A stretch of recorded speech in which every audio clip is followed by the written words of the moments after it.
Hello friends, இன்றைக்கி நான் வந்து பர்ன்ட் கார்லிக் ஃப்ரைட் ரைஸ் தான் செய்ய போகிறேன். நான் எப்படி செய்கிறேன்னு உங்களுக்கு செஞ்சு காமிக்கிறேன்.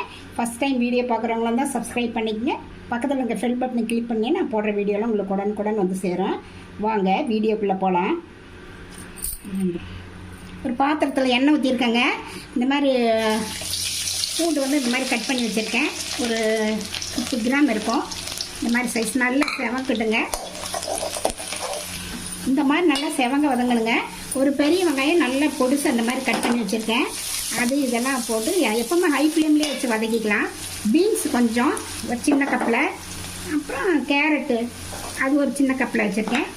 பொடிசா என்ன இருக்குன்னா பச்சை மிளகா, கொஞ்சமாக ஸ்ப்ரிங் ஆனியன் போட்டுக்கலாங்க. இதெல்லாம் சேர்த்து நல்லா வதக்கலாங்க. பாருங்கள், நல்லா ஓரளவுக்கு வெந்துருச்சு. இதில் வந்து சில்லி சாஸ் ஊற்றிக்கலாம் ஒரு ஸ்பூனு, அப்புறம் சோயா சாஸ் அது ஒரு ஸ்பூனு, டொமேட்டோ கிச்சப் அது ஒரு ஸ்பூனுங்க. இதுக்கு வந்து நம்ம அளவாக உப்பு போட்டுக்கலாம். இது லெமன் ஜூஸ் வந்து ஒரு அரை ஸ்பூனுங்க. நம்ம வந்து ரைஸ் வந்து இதில் ஆட் பண்ணிக்கலாம். பாஸ்மதி ரைஸ் இந்த மாதிரி நான் பாயில் பண்ணி வச்சுருக்கேன்.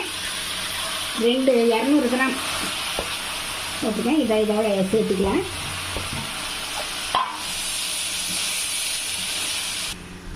பெப்பர் ஆட் பண்ணிக்கலாங்க ஒரு ஸ்பூனு, காரத்துக்கு தகுந்த மாதிரி போட்டுக்கலாம்.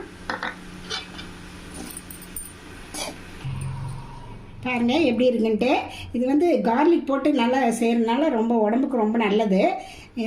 ரொம்ப டேஸ்ட்டாகவும் இருக்கும். இது கூட ஏதாவது சைட் டிஷ்லாம் வச்சு நம்ம சாப்பிட்டோம்னா ரொம்ப டேஸ்ட்டாக இருக்கும். நீங்களும் இது மாதிரி ட்ரை பண்ணி பார்த்துட்டு எப்படி இருக்குன்னு ரதியா சமையலுக்கு சப்ஸ்கிரைப் பண்ணுங்கள், லைக் பண்ணுங்கள், ஷேர் பண்ணுங்கள். அடுத்த வீடியோவில் வேறு ரெசிபி சந்திக்கிறேன். வணக்கம்.